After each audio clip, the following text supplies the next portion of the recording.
seu Filho para morrer por nós. E é uma oportunidade para a gente estar falando disso.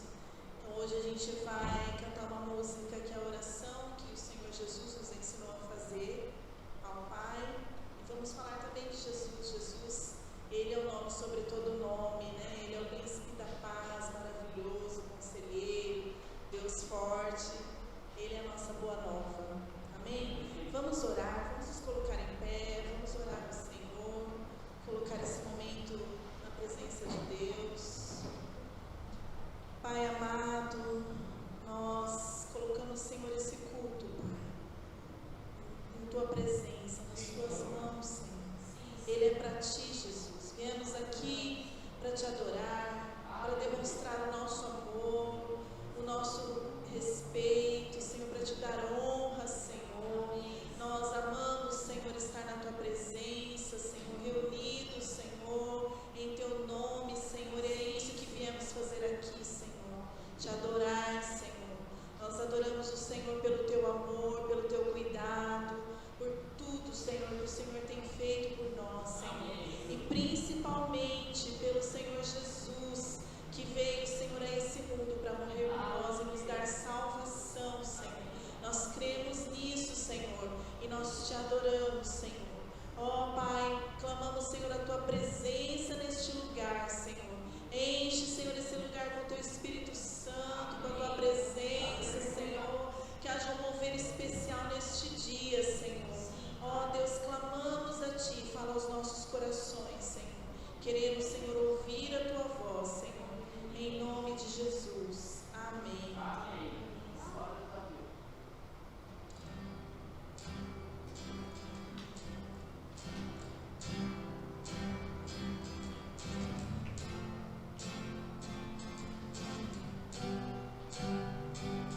Pai nosso, que estás no céu, santo é o Teu nome. Venha a nós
Boa noite, irmãos. Boa noite para quem está assistindo. Bom dia, boa tarde para quem vai assistir amanhã. Mais um ano, né? Está encerrando, caminhando para o final. E hoje, né? Eu fui trazer uma palavra aqui, aí eu andei pensando aqui, pesquisando qual que seria um tema interessante, né? Então eu pensei, bom, fim de ano, todo mundo fala de fim de ano, reflexão, chover no molhado, né? Fim de ano é tempo de fazer reflexão, de se preparar para o próximo ano, de fazer projeto, né? Eu não vou fugir desse tema não, pode parecer meio batido, né? Mas eu vou tentar incluir algumas coisas que eu acho importante para nós, né? Então, fim de ano, esse ano, na realidade esse ano foi um ano diferente, né? Todo mundo não precisa nem falar, né? Foi um ano muito difícil para alguns, tem sido difícil ainda, né? Porque a gente tem que se adaptado, tem sofrido, né? Então, como a gente aprendeu, né, já ouviu falar que toda crise ela provoca uma oportunidade de mudança, né? E principalmente nesse ano, eu acho que é uma grande oportunidade de reflexão, da gente fazer uma análise, né, da nossa vida e buscar mudanças. Eu acho assim, a gente quer mudar alguma coisa na nossa vida? Sim ou não? Eu quero. Algumas coisas eu quero. Acho que a maioria das pessoas quer mudar alguma coisa, quer prosperar em alguma coisa, quer parar de fazer alguma coisa, mudar suas ações, né? E aí eu penso assim, será que essa coisa de mudar, a gente vive falando, né? Mudar está na Bíblia, é vontade de Deus que a gente mude? Claro que é, né? Então, o texto inicial que fala sobre isso é o texto de Romanos 12, né? Acho que hoje não vai dar para projetar, né? Vou só lendo aqui o texto de Romanos 12, que é o texto que a gente cita sempre quando a gente está falando de mudança. A partir do 1, né? Romanos 12, Paulo fala: rogo-vos, pois, irmãos, pelas misericórdias de Deus, que apresentei o vosso corpo por sacrifício vivo, santo e agradável a Deus, que é o vosso culto racional. E não vos conformeis com esse século, mas transformai-vos pela renovação da vossa mente, para que experimenteis qual seja a boa, agradável e perfeita vontade de Deus. Ou seja, ele está falando de mudança, né? A gente precisa mudar a nossa mente. Então, para a gente mudar, a gente precisa se conhecer, saber o que está errado, né? Então, o nosso objetivo principal, o nosso alvo de mudança, quando a gente fala mudança pessoal, é ser conformado à vontade de Deus, é o que está escrito aqui. Ele está falando para a gente não mudar, não se adaptar, não tomar a forma do mundo, mas mudar para experimentar a vontade de Deus, ou seja, a gente tem que se adequar à vontade de Deus.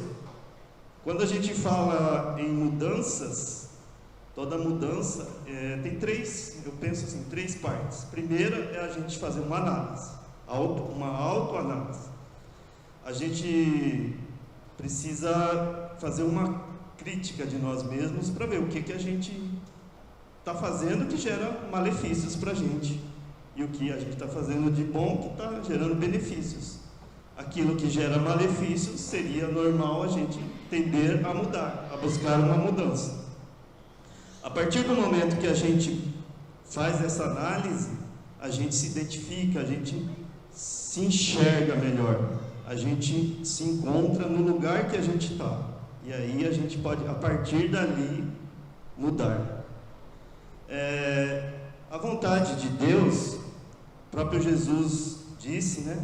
É que a gente tem uma vida plena. Em João 10, ele diz que ele veio para que a gente tenha uma vida plena. Às vezes a gente pensa, muita gente usa isso, vida abundante, é dinheiro, prosperidade. Não é só disso, ele está falando de uma vida plena. E a vida abundante, para mim aqui, é a vida abundante da presença de Deus. E aí, consequentemente, a gente vai ter uma vida de paz. Porque onde Ele está, já cantamos, Ele é o príncipe da paz. Então tem que existir a paz.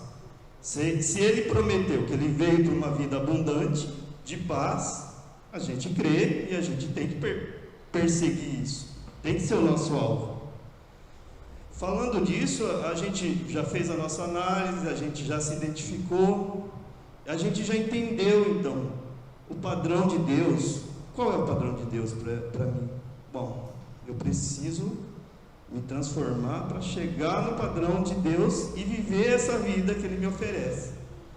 Alguns exemplos da Bíblia de pessoas que passaram por uma mudança. Aí eu vou ver se vocês identificam o que aconteceu de comum neles, assim. O primeiro seria o filho pródigo, né? Deixa eu só pegar o texto aqui, de Lucas 19:5.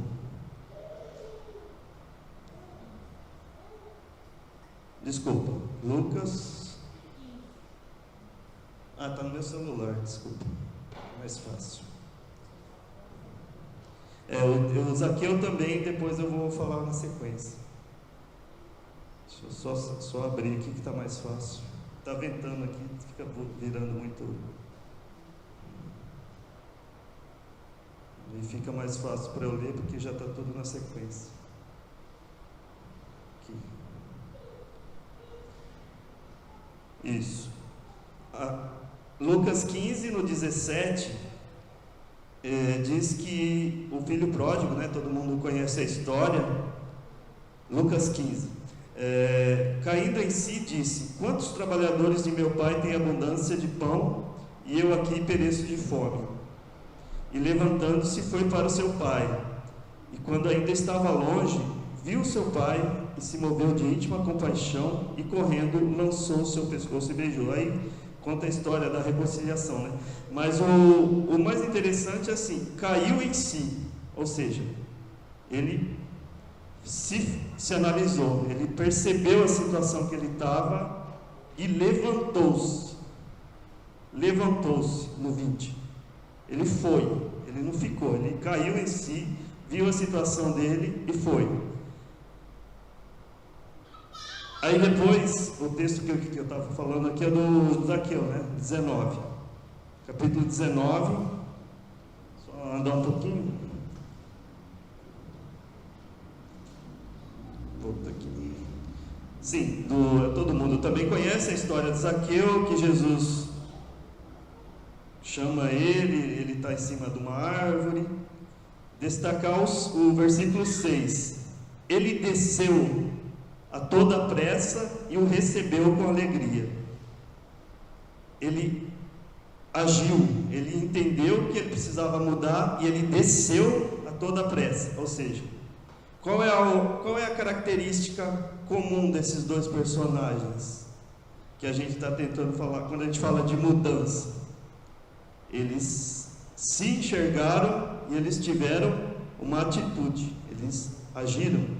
Então, o tema que eu quero falar, se a gente vai falar de mudança, a gente tem que falar de atitude. Então é isso que a gente vai continuar falando, depois a gente vai abrindo mais o leque. Em Tiago, né, 2, quando ele diz que fé sem obras é morta, ele não está falando só de obras de caridade, obras... Não, ele diz que a fé, ela tem que ser acompanhada por ações, por atitudes. Senão, ela não faz sentido. Tanto que ele cita o próprio Abraão, né, que é o conhecido como o pai da fé. Mas se a gente buscar lá, quando Abraão é citado como exemplo de fé, né, todos os heróis da fé, lá de Hebreus 11, vamos lá, rapidinho, Hebreus 11. Todos eles também têm uma característica em comum, né? Pela fé, a partir do, por exemplo, do 4, Abel, pela fé, Abel ofereceu, ou seja, ele teve fé, mas ele fez alguma coisa. Pela fé, Enoque, pela fé, Noé, fez a arca pela fé, e a gente vai olhando até o fim, todos eles têm uma característica em comum: eles tiveram a fé, mas todos eles agiram. Tanto que no finalzinho aqui, pela fé Abraão, fala que Abraão entregou seu filho, Isaac, Jacó também, o próprio José é citado, enfim, todos os heróis da fé citados nesse capítulo têm uma característica em comum, ou seja, eles agiram, eles tiveram uma atitude de mudança, eles receberam uma instrução de Deus e eles agiram. Se a gente for buscar a definição do que é atitude é uma disposição interior, né? É um sentimento que se manifesta por meio da forma como a gente se comporta. É uma postura, é um posicionamento. Ou seja, é algo que faz a gente agir. Atitude, ação. É uma disposição de fazer algo, de agir de alguma determinada forma. Pode ser positivo ou pode ser negativo. Como nós vamos buscar aqui, a gente vai buscar falar de uma atitude positiva, de uma atitude cristã que a gente quer para 2021. Porque a gente quer mudança. Se a gente quer mudança, a gente precisa ter uma nova atitude. E qual é o modelo de atitude para nós? Filipenses, vamos lá, voltando, Filipenses 2, esse é o alvo. Filipenses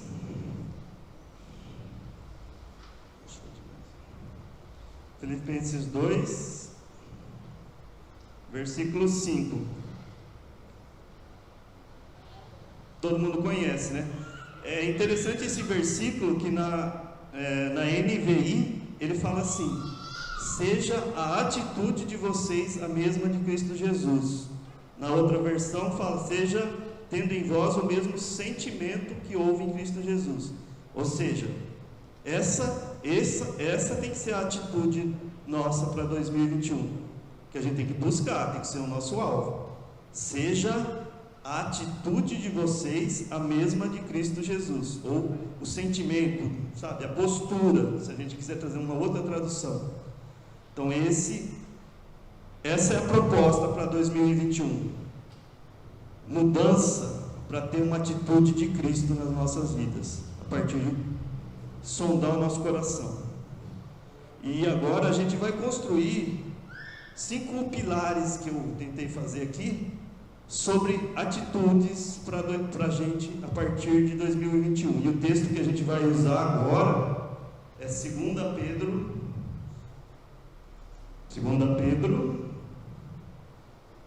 capítulo 1, a partir do verso 3. 2 Pedro, capítulo 1. Na minha Bíblia aqui fala, o título desse capítulo é A Prática Progressiva das Graças Cristãs e Seus Resultados.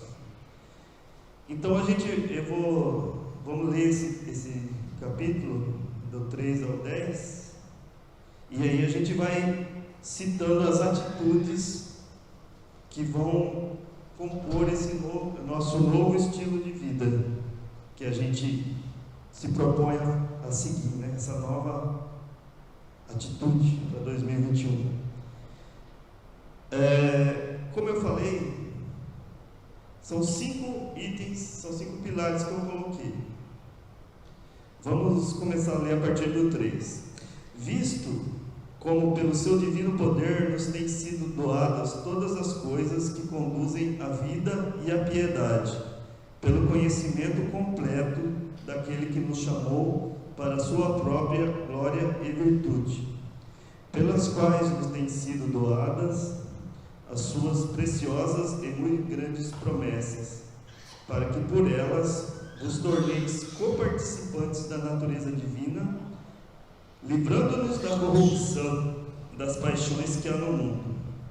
Por isso mesmo, vos, reunindo toda a vossa diligência, guarda essa palavra, diligência, associai a vossa fé à virtude, com a virtude o conhecimento, com o conhecimento o domínio próprio, com o domínio próprio a perseverança, com a perseverança a piedade, com a piedade a fraternidade, com a fraternidade o amor. Porque estas coisas, existindo em vós e em vós aumentando, fazem com que não sejais mais inativos, nem infrutuosos, no pleno conhecimento de nosso Senhor Jesus Cristo. Até aqui tá bom, até o 8. Então, como eu falei, são cinco pilares, 5 atitudes que a gente quer destacar baseado nesse texto. Então, a primeira atitude que a gente tem que ter para 2021, para a nossa vida, né? A gente fala 2021 que é um marco que a gente está trabalhando hoje, mas é uma atitude de fé. Ele cita aqui, né? Ele começa falando da fé. No versículo 5. Reunindo toda a vossa diligência, ou seja, que toda a vossa ação, diligência, atitude, seja associada com a vossa fé. Ou seja, a primeira atitude é a fé. E atitude de fé a gente define como aquilo que a gente crê, aquilo que nos norteia, aquilo que rege os nossos pensamentos. O capítulo de Romanos, esse texto é o texto base que a gente vai ficar. O capítulo 8 de Romanos, que é um texto que fala muito sobre a fé, e lá tem várias promessas de Deus, e eu peguei algumas. Lá fala que tudo coopera para o bem, que nós somos mais do que vencedores, que ninguém vai nos separar do amor de Cristo. Depois eu até sugiro, quem quiser, estuda de novo Romanos 8, que tem muitas promessas de fé ali, para reforçar a nossa fé.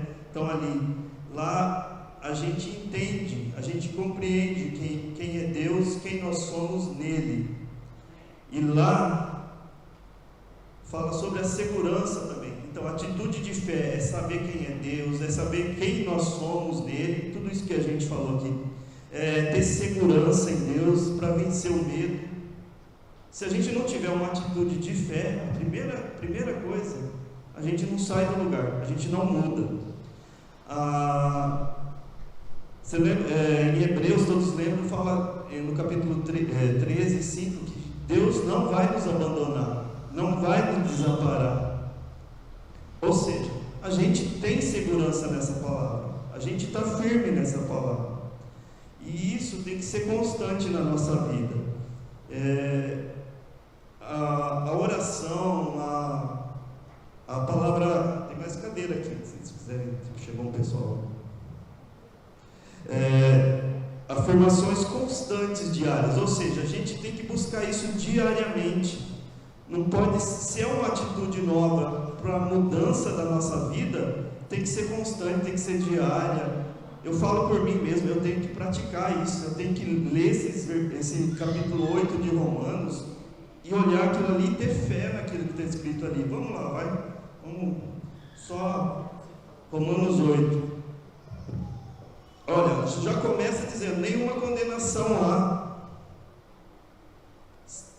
No versículo 1, aí segue com muitas outras promessas. Ele nos livrou da lei, do pecado, da morte, sabe? Continua. Ele fala, quem nos separará do amor de Cristo, já no finalzinho aqui no 35. Então pega esse texto aqui e fortalece a sua fé, uma atitude de fé para você caminhar no próximo ano. Esse é o primeiro pilar de atitude, de nova atitude para 2021. Atitude de fé. Agora, sem fé, só com a fé, a gente não vai mudar nossas circunstâncias em volta. A gente precisa crer, mas a gente precisa obedecer também. A segunda atitude que eu cito pode ser citada como uma atitude de santidade ou obediência. E qual é o padrão? A gente já leu lá, Filipenses 2. O nosso padrão é ter a mesma atitude de Cristo Jesus. Ou seja, a nossa análise, a nossa reflexão, a nossa oração, porque o Espírito Santo, se a gente orar falando com Ele, ó, Espírito Santo, nós precisamos de mudança, eu preciso que o Senhor me revele aquilo que precisa ser mudado na minha vida, Ele vai revelar.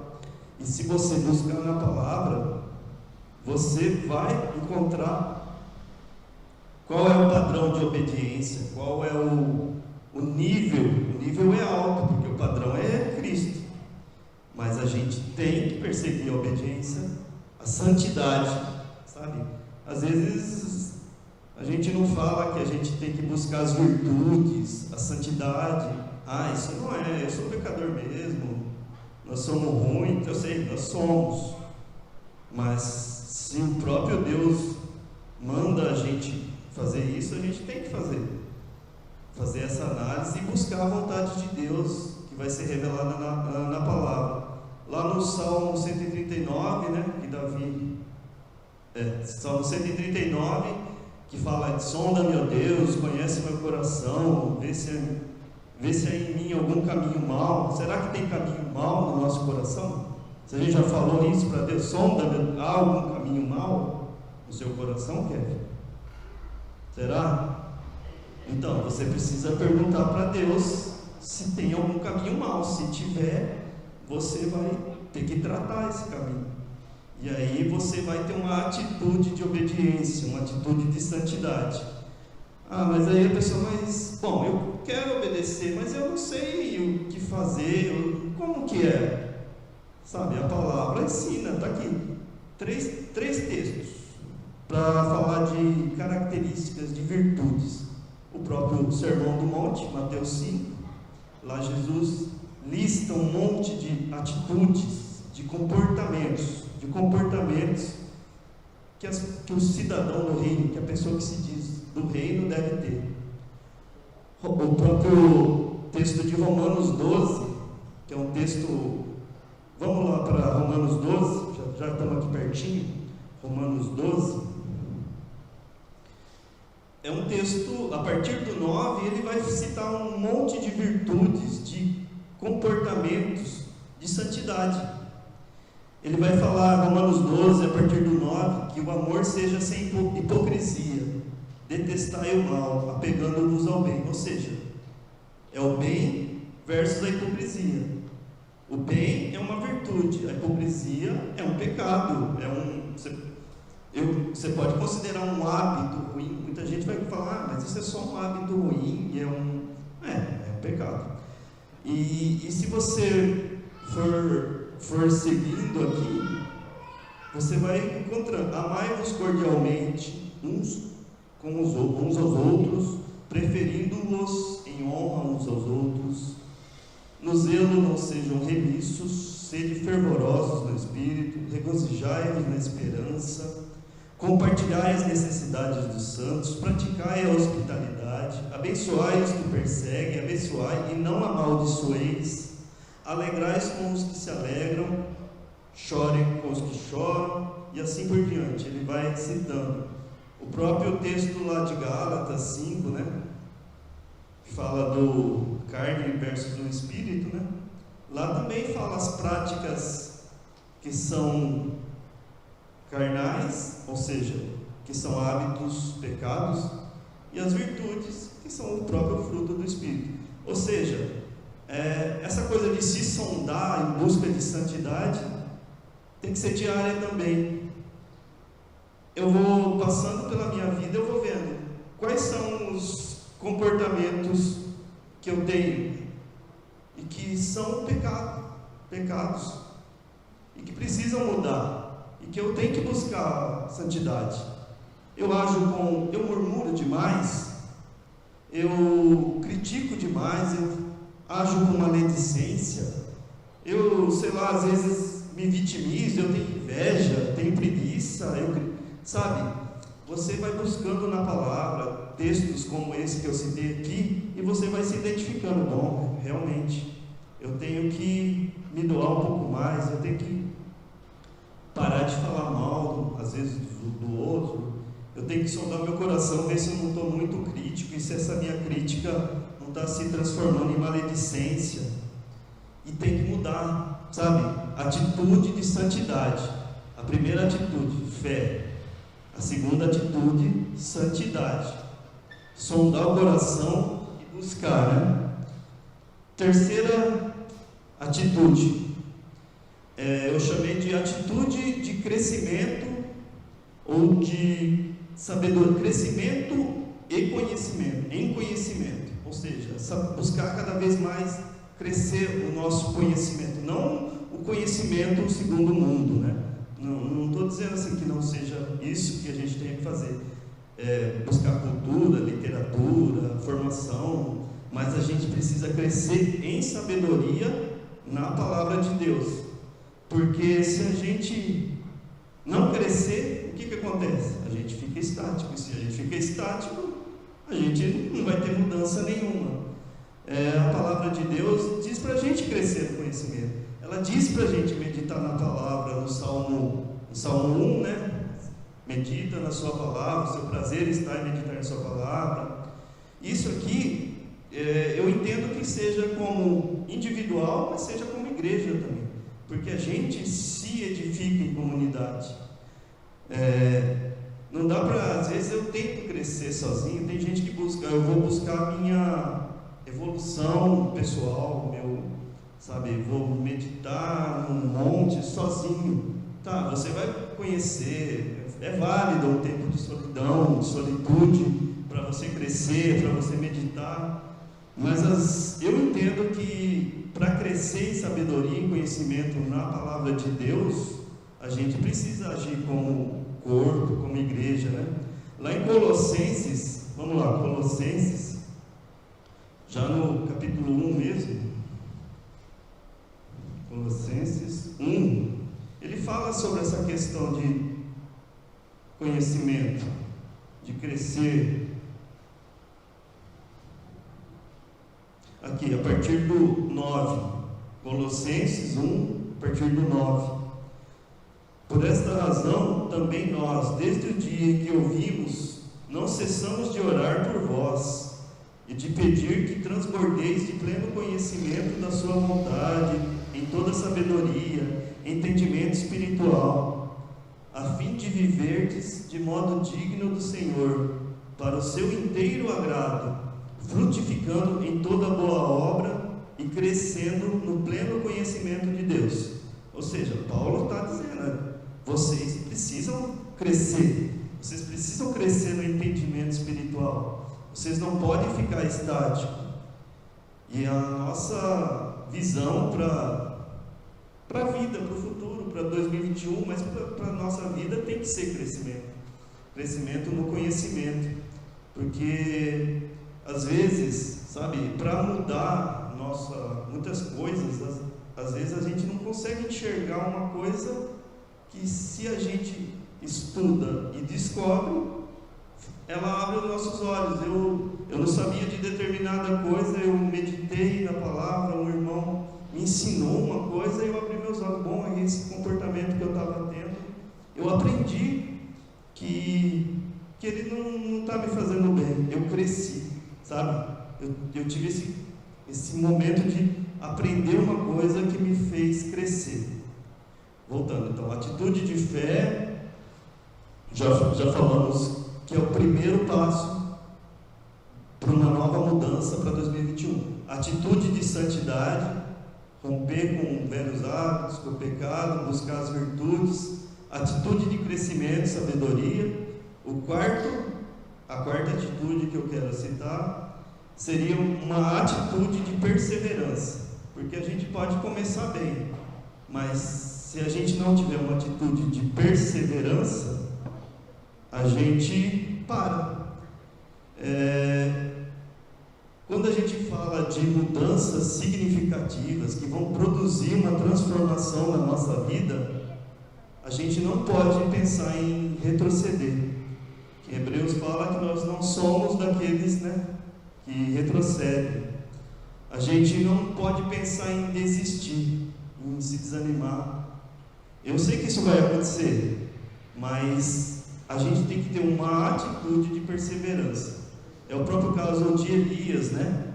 Que ele passou por uma grande vitória, né, com os profetas, e depois ele entrou numa certa depressão, eu imagino, e ficou escondido na caverna, não foi? Então, ele teve um momento de falta de perseverança, por motivos, eu não sei. Som? Isso. Então, ou seja, a gente precisa compreender, às vezes, as nossas dificuldades. A gente quer mudar, a gente tomou essa atitude, mas aí a gente enfrenta dificuldades pelo caminho. Não vai ser fácil. A gente vai encontrar, às vezes, algumas dificuldades que eu vou chamar de pressões externas. Vão ser o próprio ambiente. Certeza que está saindo? Não está saindo? Tá. Acho que desligou aqui. Isso, eu estava ouvindo muito alto. A gente vai sofrer pressões do ambiente, a gente vai sofrer pressões da nossa própria personalidade e a gente vai ouvir vozes, sabe? O ambiente hoje faz a gente parar de perseverar, né? Muita gente, por causa desse ambiente de doença, de crise, coronavírus, pandemia, é um ambiente propício para fazer com que as pessoas parem de perseverar.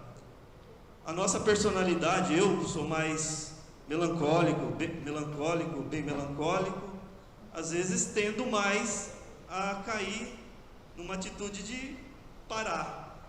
Às vezes uma pessoa mais colérica, sanguínea, ela persevera mais, ela enfrenta mais as situações. E as vozes que vêm dos outros, né?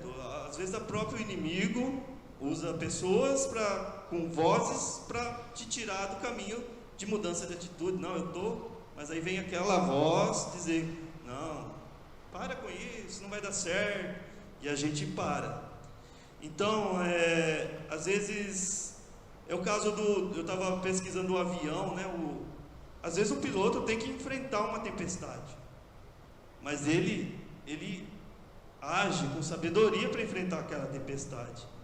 Ele não é daquele tipo, bom, a gente tem que levantar voo, está tendo uma tempestade, ele vai fazer um plano de voo, ele vai fazer uma precaução, se for possível ele vai enfrentar, se não for possível ele não vai levantar voo. Ou seja, às vezes, eu não estou dizendo que não desistir não é enfrentar tudo de peito aberto, do jeito que vier, não, porque aí é temeridade, né? Mas a gente precisa ter sempre uma postura, eu quero tomar decisões certas na hora certa, isso vai gerar sucesso. Decisão errada na hora errada é desastre. Os desastres, principalmente de trânsito, acontecem por isso, né? Decisão errada na hora errada. Mas isso não pode impedir a gente de perseverar. Eu queria ler um texto de um livro que eu peguei aqui, que é um exemplo de uma pessoa conhecida que fala sobre perseverança. Quem conhece Thomas Edison? Já ouviu falar de Thomas Edison? Já ouviu? Quem? É um inventor, isso. Eu vou ler o texto aqui porque fica bem legal esse texto, fala sobre a vida dele.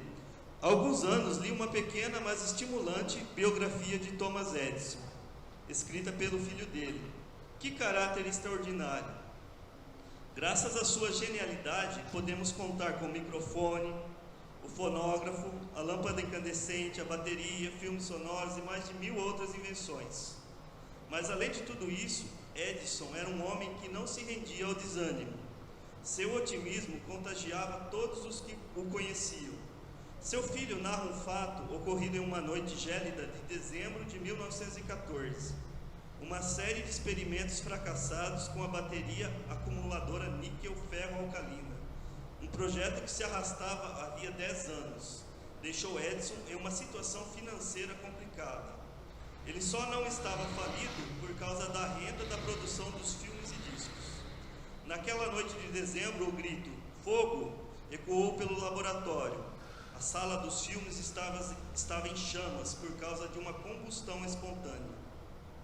Em questão de minutos, as embalagens, o celuloide para a confecção dos filmes e discos e outros materiais inflamáveis estavam ardendo. Bombeiros de 8 cidades vizinhas foram acionadas, mas o calor era tão intenso e a pressão da água tão baixa que as tentativas de apagar as chamas foram em vão. Tudo estava sendo destruído. O filho de Edson não conseguia encontrar o pai e começou a ficar preocupado. Como ele estaria se sentindo diante daquela tragédia? Estaria desesperado com a destruição de sua fonte de renda? Passado pouco tempo, ele viu o pai no quintal do laboratório, correndo em sua direção. "Onde está sua mãe?" gritou ele. "Vai buscá-la, filho. Diga-lhe para vir depressa e trazer as amigas. Elas nunca verão outro incêndio como este." Logo cedo, na manhã seguinte, muito antes do nascer do sol, com os bombeiros ainda fazendo o rescaldo, Edson reuniu seus empregados e fez um anúncio inacreditável: "Vamos reconstruir tudo." Ele disse a um dos homens que arrendasse todo o maquinário disponível da área, disse a outro que fosse até a Railroad Company e arranjasse um guindaste de demolição. Depois, quase como se fosse algo secundário, acrescentou: "A propósito, alguém sabe onde podemos conseguir algum dinheiro?" E aí foi. E aí ele continuou. Ou seja, é uma história muito legal de que ele pegando fogo e ele admirando o incêndio, né? Ele perseverou. E aí todas essas invenções que hoje produzem alguma diferença na nossa sociedade vieram, de certa forma, dessa perseverança, né? Perseverança é a nossa quarta atitude de fé, de santidade, né? Atitude de crescimento no conhecimento e atitude de perseverança. E a quinta atitude que eu quero citar é a atitude de sacerdócio ou serviço. Porque se a gente não tiver uma atitude de serviço, de nada aproveitará a nossa mudança. Porque a nossa mudança pessoal, ela tem que produzir algum fruto para a glória de Deus. Ou seja, lá o texto que a gente estava usando como base de 2 Pedro, vamos voltar lá? 2 Pedro, capítulo 1, ele fala, isso que eu já citei com vocês a partir do 5, 2 Pedro 1,5. "Por isso mesmo, reunindo-vos toda a diligência, associai a fé, a virtude", ou seja, a obediência, a virtude, o conhecimento, o domínio próprio, a perseverança, a piedade, fraternidade e amor. Isso é serviço, é sacerdócio. Se a gente não tiver uma atitude de servir, de amar, de alguma forma doar-se, seja para a nossa família, seja para a igreja, seja para a própria sociedade, né? A nossa vida não vai mudar, porque aqui a gente encontra um propósito, né? Aqui a gente, sente por que eu estou mudando, né? Não estou mudando só para o meu deleite, para a minha evolução pessoal, não, eu estou mudando para a glória de Deus, porque eu preciso pregar o Evangelho, eu preciso preparar essa sociedade, esse povo para a volta, né, de Cristo, pregar a volta, e essa tem que ser uma atitude de serviço. E às vezes a gente faz isso com poucas coisas, com uma pequena conversa com uma pessoa, né, às vezes com uma ação de bondade, de caridade mesmo, a gente está tendo uma atitude de serviço. O ano está acabando, né? E fica difícil, às vezes, a gente pensa assim, mas, eu tenho que tomar atitudes, mas Deus não está no controle? Deus está no controle? Não, Deus está no controle, mas Ele espera de nós atitude. Se eu quero mudar para 2021, se eu quero ter uma mudança que faça sentido para mim e para as pessoas que estão em volta de mim, essa tem que ser, eu consegui resumir nessas 5 atitudes. E que essa seja também a atitude da nossa igreja aqui como comunidade local, né? Será que se a gente meditar nisso, se a gente colocar essa proposta aqui para nós, eu quero essa proposta para mim, essa proposta para a igreja, a gente não pode perseguir ela? Será que a gente não pode buscar aumentar a nossa fé? Será que a gente não pode buscar a santidade? Será que a gente não pode crescer, edificar e edificar uns aos outros? Será que a gente não pode perseverar, um ajudar o outro a perseverar, não parar pelo caminho? E servir. Servir é isso que a gente está fazendo aqui. A gente decidiu fazer o culto, às vezes é difícil, a gente tem que seguir várias restrições, mas a gente está perseverando, a gente está tentando servir por causa da fé, em busca de uma santidade e para que todos cresçam, né? Sabe? Tem que reunir tudo tem que caminhar junto. Essa é a minha mensagem para hoje, que a gente possa ter isso no nosso coração. Atitude de Cristo, sabe? Mira nele, ele é o alvo, e aí a gente faz a nossa parte. Amém? Vamos ter um tempo de oração para concluir. Senhor, muito obrigado por essa noite, que nós podemos estar aqui juntos, Senhor, compartilhando a sua palavra. E eu peço que esse desejo de mudança, Senhor, apesar de todas as dificuldades que nós passamos nesse ano, Senhor, esteja no coração dos nossos irmãos, da nossa igreja, Senhor, da nossa casa, Senhor. Ó Senhor, renova uma atitude nova nos nossos corações, Senhor. Atitude, Senhor, de fé, Senhor. Atitude de santidade, Senhor. Atitude de edificação, Senhor, de crescimento, Senhor. Atitude de servir uns aos outros, Senhor. Muito obrigado. Nós sabemos que o Senhor está conosco até a consumação do século, Senhor. O Senhor prometeu. E nós não queremos desistir, Senhor. Nós queremos perseverar, ter uma atitude de perseverança. Abençoa aqui as famílias, Senhor, que nós possamos ter um final de semana abençoado, um feriado abençoado com as nossas famílias, Senhor, em nome de Jesus. Agora a gente vai ter um momento de um vídeo.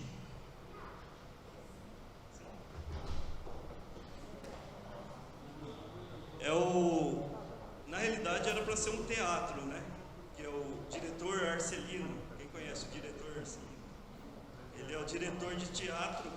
Só que pelas dificuldades ele não pôde fazer a peça, e o pessoal do teatro resolveu fazer um vídeo que vai passar agora. Só um minutinho. É um vídeo que fala sobre mudança também. As mudanças que Jesus opera. Ficou de coração. Acho que vocês vão gostar.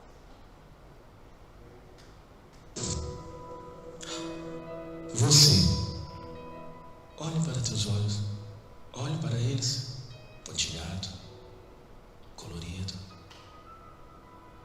cada um único, e eu criei cada um deles. Eu criei tudo, o universo, e você, eu te dei a tua personalidade, eu te fiz puro, complexo, e a cada dia eu te dou a vida. Eu te amo, mas algo aconteceu. Você me traiu. Você não confiou em mim. Você pecou.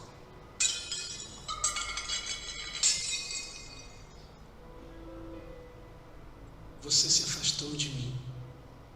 E embora você ainda está vivo, você está morrendo lentamente.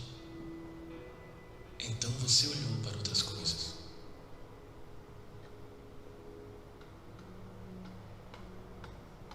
Para preencher o vazio.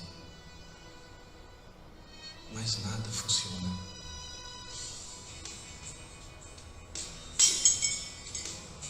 Apenas te mata mais rápido. E separa-nos mais e mais.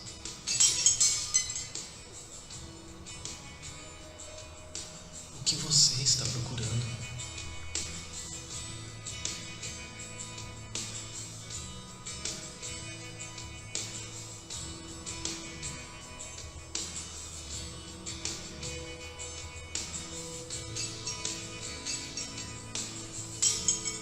Eu não quero que você morra.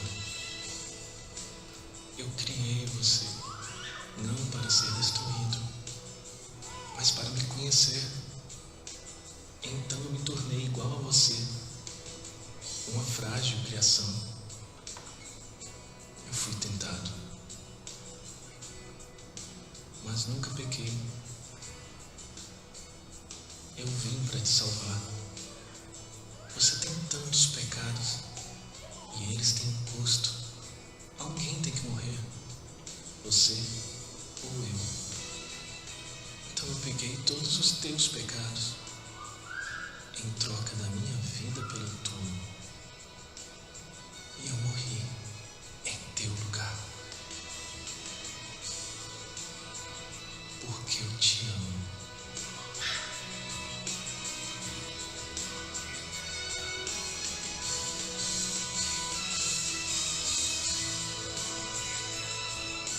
Então, eu ressuscitei dos mortos. Eu sou o caminho, a verdade e a vida. Eu sou Jesus. Eu não estou aqui para condená-lo. Eu vim para te trazer de volta à vida. Confie em mim. Eu vou te perdoar e te dar vida eterna. Eu te amo. E eu fiz tudo isso para ter um relacionamento com você. Você vai me seguir?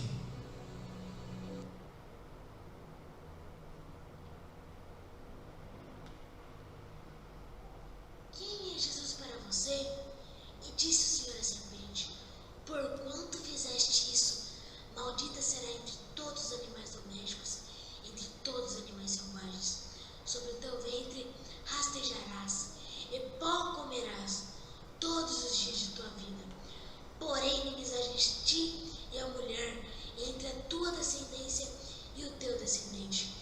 Este te ferirá a cabeça, e tu lhe ferirás o calcanhar. Desde o dia em que Deus disse essas palavras no Éden, muito se pensou e se imaginou sobre quem seria esse descendente da mulher que derrotaria a serpente. Quando viria? Quem seria? Como viveria?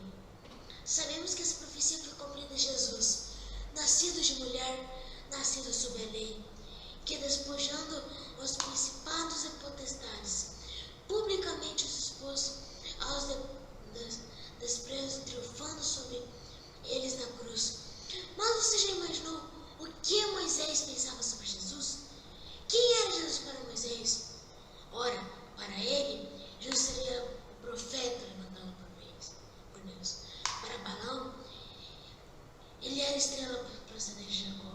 Para Davi, Jesus era o Senhor sentado à destra do seu Senhor. Para Isaías, ele era Emanuel. Para Daniel, a pedra cortada assim auxílio de mãos humanas que destruiu a estátua do sonho de Nabucodonosor. Cada um desses homens recebeu uma porção da revelação. Quem seria Jesus?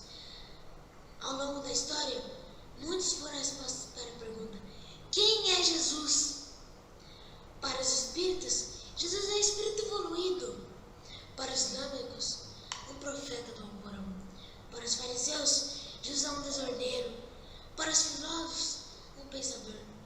Para os judeus de sua época, um revolucionário que ia libertar do jogo do Império Romano. Quem é Jesus para você?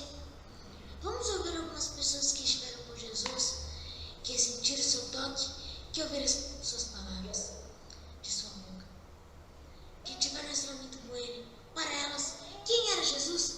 Madalena, quem é Jesus para você? Para mim, Jesus é a verdade que liberta. Eu era como tantas outras pessoas, escravizada pelo pecado e sem nenhuma esperança. Prisioneira das trevas e do ocultismo, eu era possuída por 7 7 demônios que oprimiam a minha mente e esmagavam o meu corpo. Na verdade, eu estava apenas esperando pelo salário do meu pecado, a morte. O salário do pecado é a morte. Talvez você não tenha percebido que esse caminho largo, espaçoso e fácil que está trilhando é um caminho que desce dia após dia, como o meu estava. E esse caminho, não duvide disso, ele leva à morte. Mas um dia eu encontrei Jesus. Em seu olhar eu encontrei o perdão. Ele me deu uma nova vida, uma chance de ser feliz, de ser diferente, de ter uma nova vida. E de escrava do pecado, eu me tornei filha de Deus. Filha de Deus. Desse dia em diante, eu seguia por toda parte. Aprendi a servir e a amar a Deus e as pessoas também. Eu ofertei os meus bens e ofertei a minha própria vida. E imaginem vocês, eu fui a primeira pessoa a ver Jesus Cristo ressurreto dentre os mortos. E Jesus, hoje mesmo, Ele é libertação para a sua vida também, como foi para a minha. E Ele está aqui entre nós. Não deixe de buscá-lo. Venha para Jesus hoje mesmo e você terá uma nova vida também. E agora eu tenho uma pergunta para você, Pedro. Quem é Jesus para você? Para mim, Ele é o Cristo, Filho do Deus vivo. Lembro-me do dia em que o conheci. Nós tínhamos voltado de uma infrutífera noite de pescaria e estávamos lavando nossas redes. Foi quando ele nos pediu para usar o nosso barco enquanto ensinava a multidão. Em seguida, ele nos pediu para voltar ao mar e eu lhe disse: Senhor, nós passamos a noite toda pescando e nada conseguimos, mas pelo poder da tua palavra lançarei a rede.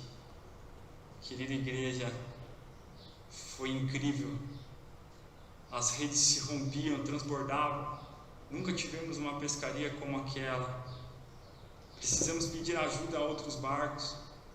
Foi quando voltamos à terra, prostrei-me aos seus pés e disse: Senhor, ausenta-te de mim, pois sou um homem pecador. Mas ele me disse: Pedro, não temas, de agora em diante serás pescador de homens. Talvez você esteja aqui esta noite achando-se indigno do amor de Deus, por não ter fé o suficiente. Mas assim como Ele me fez instrumento nas suas mãos, quer fazer de você também. Então somente entregue sua vida a Ele nesta noite. Mulher samaritana, quem é Jesus para você? Para mim, Jesus é o Messias, a fonte da água da vida.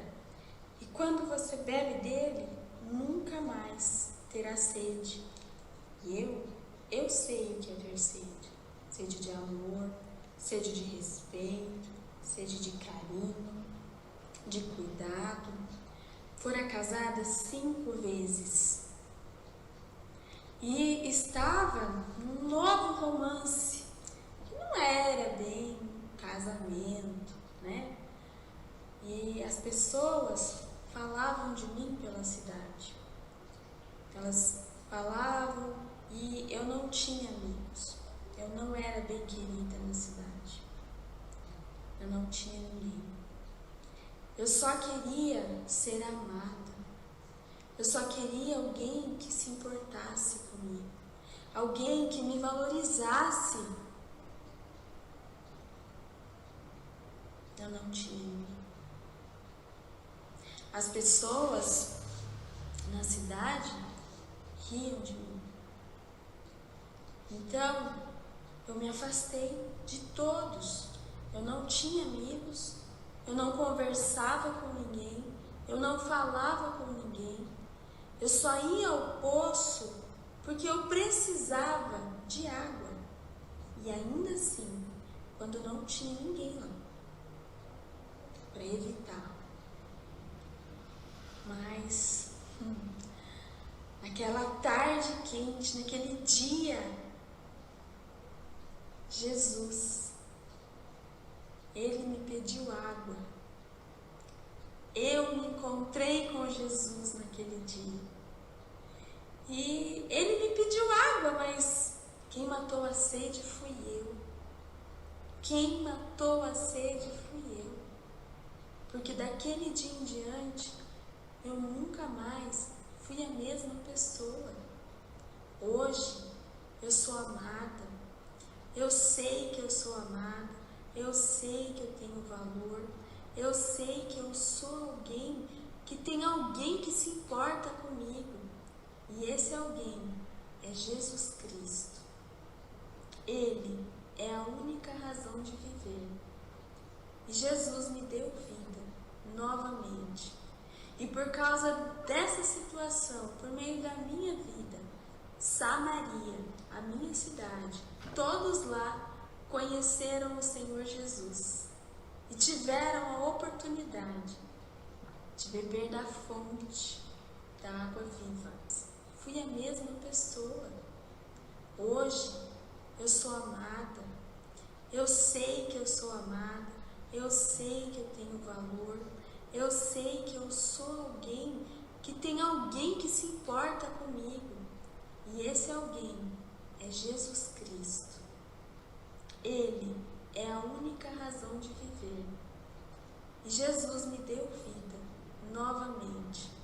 E por causa dessa situação, por meio da minha vida, Samaria, a minha cidade, todos lá conheceram o Senhor Jesus e tiveram a oportunidade de beber da fonte da água viva. E vocês? Já beberam dessa fonte? Lázaro, quem é Jesus para você? Jesus, ele era meu melhor amigo, era mais chegado que o irmão, sabe? Jesus, ele ia na minha casa, comia comigo, nos ensinava, mas um dia eu adoeci gravemente. Eu sabia que ele poderia me curar e minhas irmãs mandaram chamá-lo. Toda a minha esperança estava nele, mas os dias se passaram e o meu amigo não veio, então eu acabei morrendo. Meu corpo passou por 4 dias no túmulo. Minhas irmãs apenas lamentavam e choravam. Mas aí ele chegou, minhas irmãs já estavam tristes e desconsoladas, e sem esperança, mas ele não se perturbou. Mandou tirar a pedra do túmulo e chamou: Lázaro, vem para fora. Naquele momento meu corpo voltou à vida, e eu saí do sepulcro todo enfaixado, para a surpresa de todos, até mesmo para a minha. Louvado seja o nome de Jesus, pois mesmo na minha morte houve esperança para mim. E como eu, muitos estão mortos em seus delitos e pecados, mas Jesus veio para dar a vida, e vida em abundância. Creiam nele hoje e recebam a vida eterna. Marta, irmã de Lázaro, quem é Jesus para você? Para mim, Ele é o Senhor da vida. Ele é o Mestre que se importa conosco e chora com as nossas dores. Ele é o Filho de Deus, a quem o Pai responde todas as orações. Ele dignificou a mulher, as crianças, os idosos, e deu a eles um lugar de importância no reino de Deus. Ele frequentou a minha casa, comeu na nossa mesa e trouxe o meu irmão com vida quando tudo parecia perdido. Ele é o Senhor da vida, você precisa conhecê-lo. E para você, Jairo, quem é Jesus para você? Jesus para mim é a ressurreição e a vida. Quando a minha filha estava muito doente, já não tinha mais solução para ela, eu não tinha mais o que fazer, a quem recorrer. Fiquei sabendo que o mestre estava aqui em Cafarnaum. Então corri para ele, roguei: mestre, cura minha filha. E ele me ouviu. Nós estávamos indo para casa, quando no meio do caminho vieram correndo avisar que minha filha já estava morta, que não era mais para incomodar o mestre. O coração ficou em pedaços naquele momento, mas ele virou para mim e disse: não temas, crê somente. Então meu coração se encheu de esperança de novo. Nós fomos até a nossa casa, quando ele tirou todo mundo lá de dentro, porque estavam rindo dele, estavam duvidando dele. Ele foi até a minha filha e disse: menina, levanta-te. Naquela mesma hora, o espírito dela voltou, ela reviveu. Nós demos de comer para ela. Meu amigo, eu sei que às vezes o seu problema pode ser muito grande, mas não temas, crê somente. O meu Jesus, o grande eu sou, fará o impossível virar realidade. E você, mulher do fluxo de sangue, quem é Jesus para você? Jesus é a saúde das nações. Eu posso testificar disso porque Ele me curou. Passei 12 anos da minha vida com uma hemorragia intensa, um fluxo de sangue que não terminava. Eu vendi todos os meus bens, gastei tudo que eu tinha tentando me curar, mas de nada adiantou. Eu não podia tocar em ninguém, pois eu era considerada imunda, e imundo era aquele a quem eu tocasse. Eu não podia conviver nem com os meus parentes, eu não podia tocá-los. Imaginem a solidão que eu passei. Mas um dia ouvi falar de Jesus e o meu coração se encheu de fé. E eu pensei: se eu somente tocá-lo, eu sei que eu ficarei curada. Mas eu não podia tocar Jesus também, porque eu não podia tocar ninguém. Aí eu pensei: e se eu apenas tocar nas suas vestes, eu serei curada? E eu o busquei. Eu rompi uma multidão que cercava Jesus e toquei na ponta das suas vestes. Imediatamente eu fui curada. Eu senti o sangue estancar e fui renovada. A minha saúde voltou e a minha alegria também. Glória a Jesus, pois Ele é a nossa esperança, até mesmo na doença. Toque nele pela fé e seja curado. João, quem é Jesus para você? Ele, igreja, é o que estava no princípio com Deus, o Verbo encarnado. Eu o vi com os meus olhos, toquei com a minha mão e pude contemplar o Verbo da vida. Quando estava na ilha de Patmos, sozinho, entregue a morrer, ele se revelou a mim de uma forma totalmente nova e gloriosa, no meio dos 7 castiçais.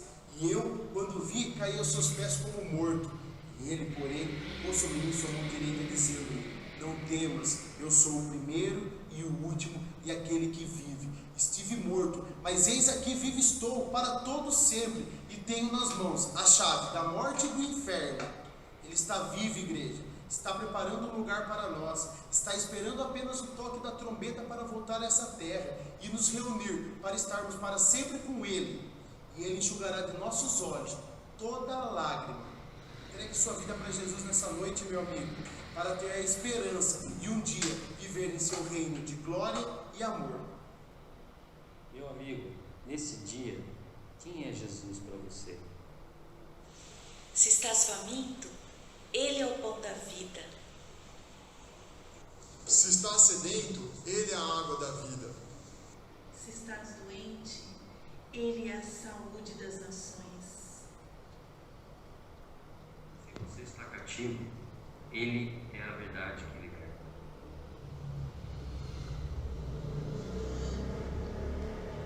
Se está sedento, Ele é a água que jorra para a vida eterna.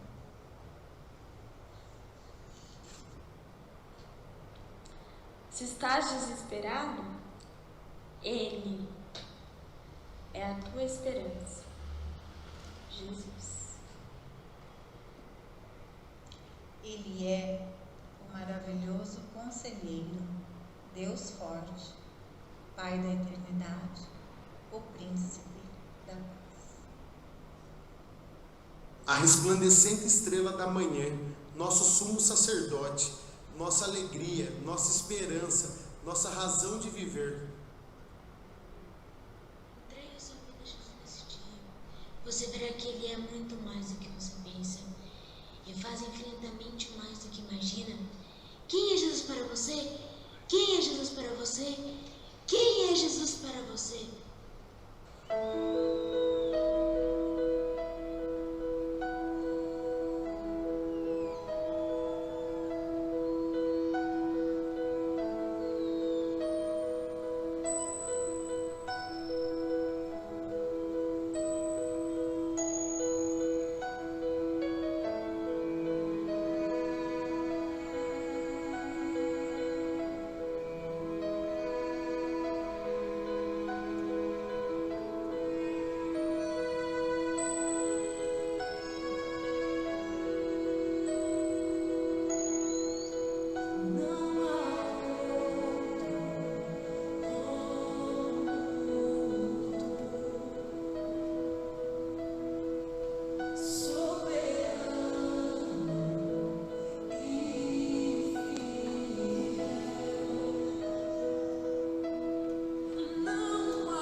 Senti a mão de Arcelino nesse negócio aí, né? Dá para perceber.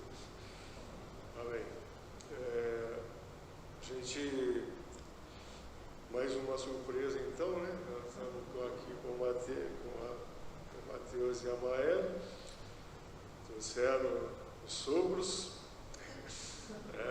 tiraram eles de pira lá, conseguiram tirar do isolamento lá, para estar junto com eles aqui, que eles estão celebrando, né? Estão estabelecendo uma nova fase na vida, né? Estão começando o próximo passo,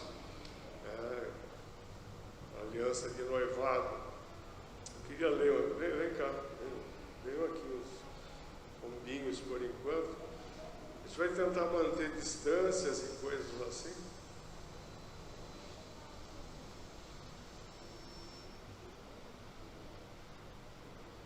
Vamos para o meio. Eu quero ler um versículo para vocês que me veio ao coração hoje.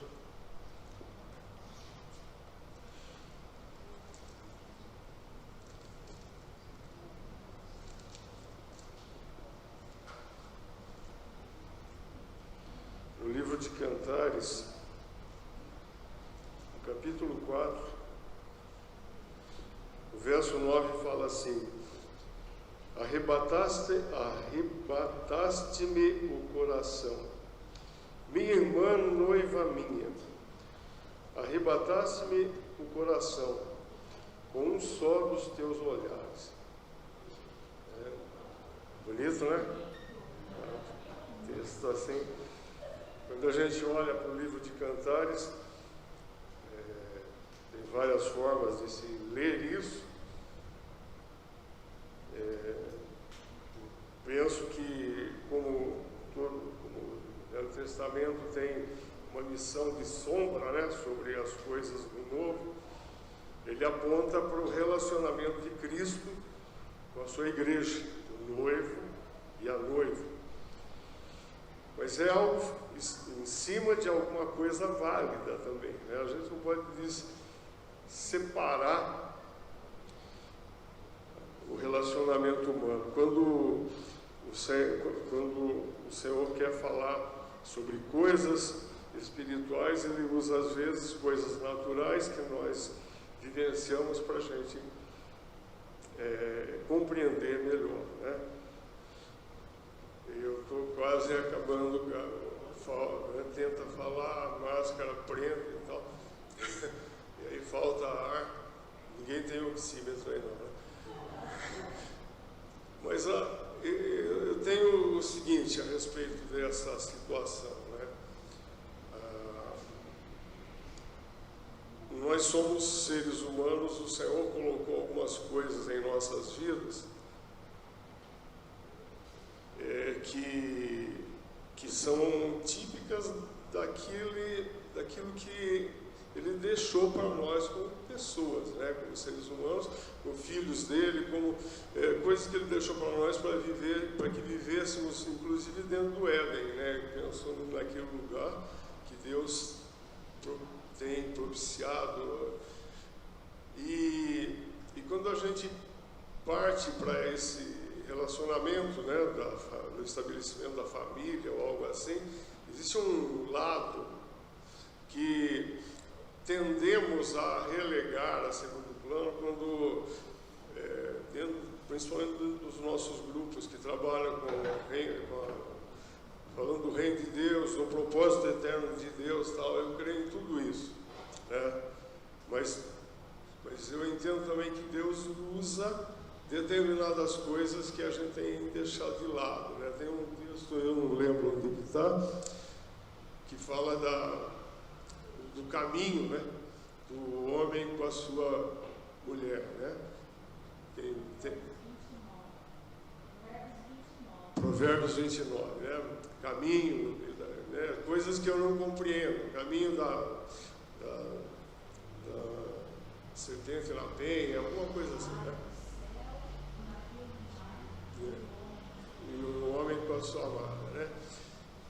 Então, o estabelecer de família é um negócio extremamente sério. E se a gente deixar de lado esse aspecto, né, do curtir, vamos chamar, esse lado que prende o coração, né? Marcos vive brincando comigo que eu não gosto muito desse assunto de paixão, e realmente eu penso que paixão é o caminho que, né, a gente não é o que baliza a vida, mas ela existe. Existe um lado disso. Eu creio que Deus põe isso na vida da gente e nos ensina a tomar decisões baseado nas realidades, mas existe esse lado que é o do curtir, o lado que é o lado gostoso da vida, né?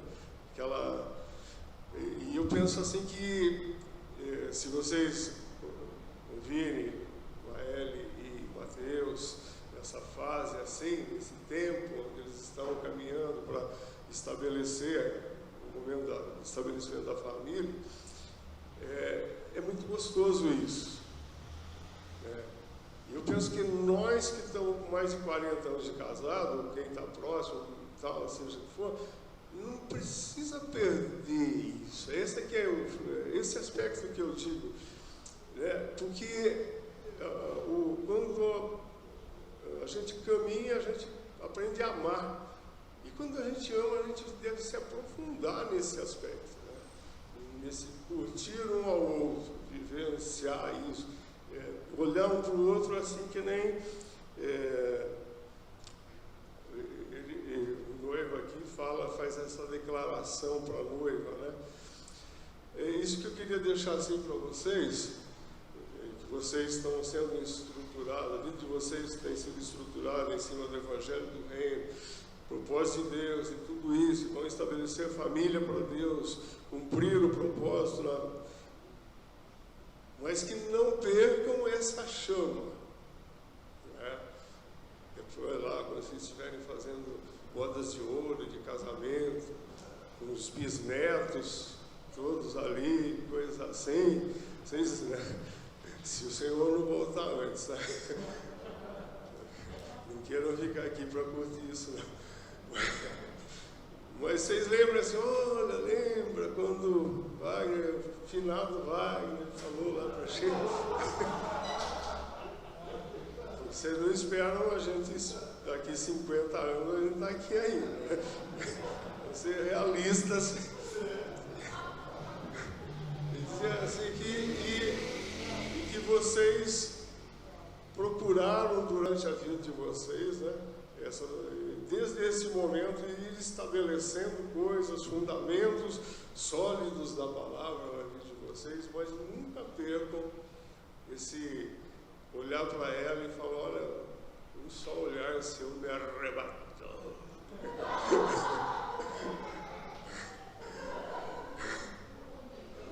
Coisas assim, né? Então eu queria deixar isso para vocês nesse dia, né? Agora eu não sei como que vocês querem falar alguma coisa, tem um microfone higienizado aqui.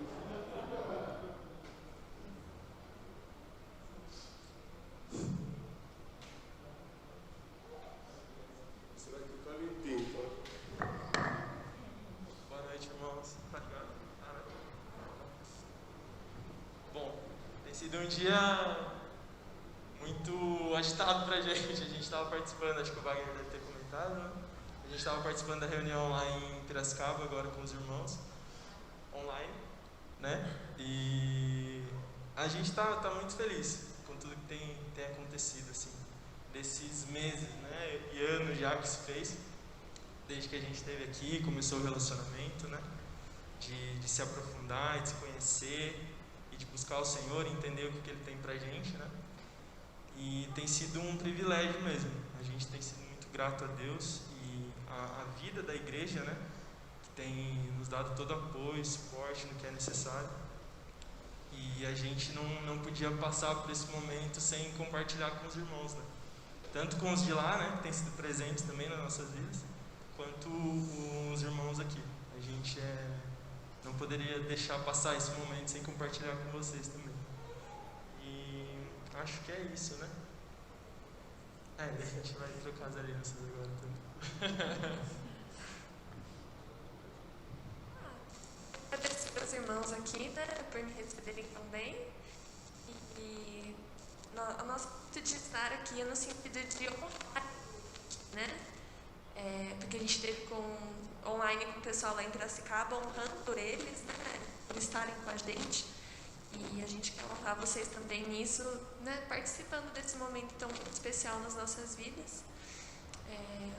Meus discipuladores lá em Piracicaba já estiveram orando por nós, né? Mas nós queríamos também que vocês orassem por nós.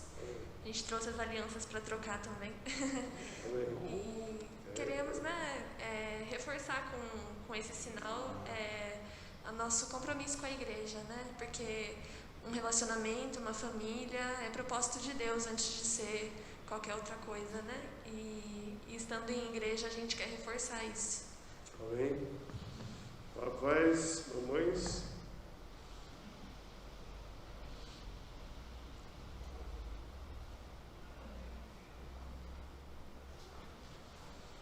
Venham aqui.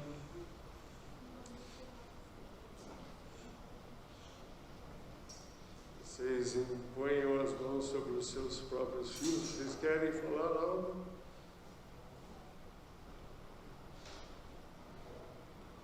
E nós, como igreja aqui, todos nós vamos abençoar a vida de vocês. Amém? Você pode trocar, depois que a gente ora.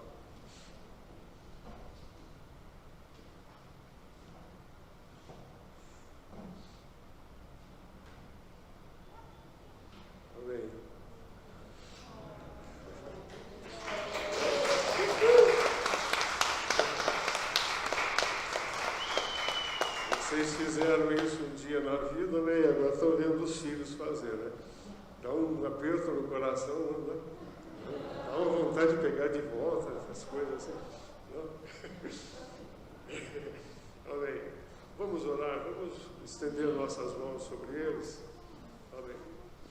No nome do Senhor Jesus, Pai, nós estendemos nossas mãos sobre Mateus e Mael, sobre esse voto que eles têm feito diante de Ti, Senhor, desde que se conheceram, e entendemos que o Senhor os tem conduzido, o Senhor tem tocado seus corações, o Senhor os tem aproximado um do outro, o Senhor tem colocado, Senhor, nas suas vidas a Tua palavra, a Tua direção, o Teu governo, e nós queremos, Pai, abençoá-los nesse instante, nessa decisão que tomam, essa atitude que tomam, Senhor, em função de estabelecerem em algum momento, Senhor, já a família que entendemos é Teu propósito, Senhor, sobre a vida deles, para que eles possam cumprir o Teu propósito. Então nós queremos abençoá-los com graça, abençoá-los com proteção do alto, com livramento, Senhor, de toda a ação das trevas contra as suas vidas,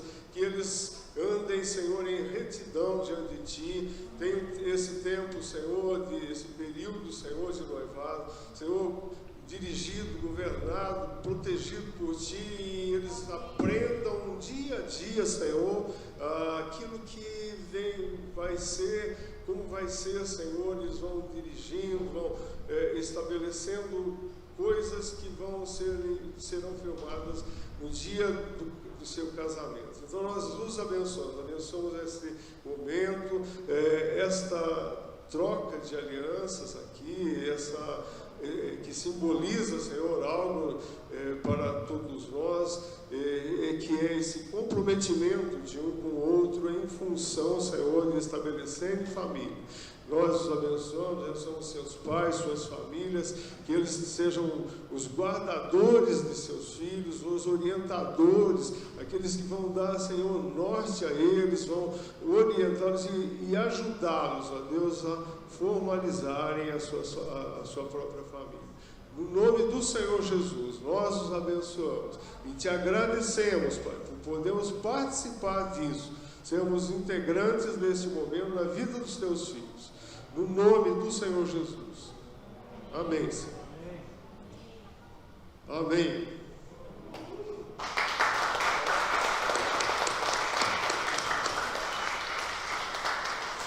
Amém. Eles dois podem abraçar, mas ninguém fica abraçando eles. É aquele abraço virtual, tá bom? Amém. Deus abençoe. Agora a gente pode falar oi e tchau.